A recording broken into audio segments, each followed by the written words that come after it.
13. Let's stop and talk about verse 13. Very important. Ye shall be hated of all men for my name's sake, but he that shall endure unto the end, the same shall be saved. A lot of people will twist this verse to try to teach that we don't have eternal security. They'll try to use this to teach that we can lose our salvation. And they'll say, hey, you're only going to be saved if you endure unto the end. Or they'll twist it and say, well, you can't lose your salvation, but if you don't endure unto the end, then you were never saved in the first place, they'll say. And it becomes this thing where you have to have the perseverance of the saints to be saved. That's where the fifth point of Calvinism comes from, which is a lie. It comes from a misunderstanding of this verse where, apparently John Calvin didn't understand this verse. Let's understand the verse together by comparing verse 13 to verse 20. Okay? It says in verse 13, he that shall endure unto the end, the same shall be saved. First, let's stop and think about it. Endure what? Endure the tribulation, persecution, the stuff that's going on where people are being put to death.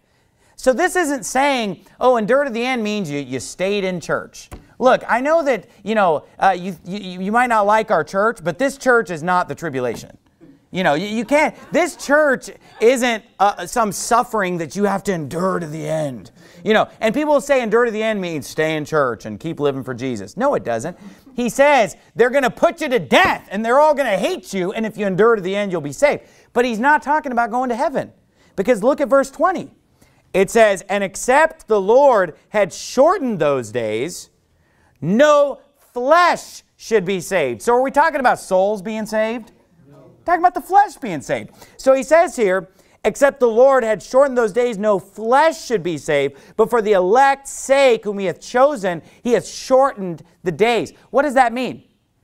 He's saying here that if you endure all this persecution and people being put to death, if you endure unto the end, your flesh will be saved. Why? How is your flesh going to be saved? Because the days are going to be shortened. So what he's saying is that if this persecution were allowed to run its full course, if the devil and the Antichrist were allowed to continue their reign of terror and putting people to death, eventually none of the elect's flesh would be saved. They'd all be killed. Because what is the devil doing here in Mark 13? He's putting Christians to death. And what it's saying is, if that were allowed to just go on indefinitely, or even to go on for several years, what would happen? No flesh would be saved. All Christians would eventually be killed. They just keep killing them until they're all dead.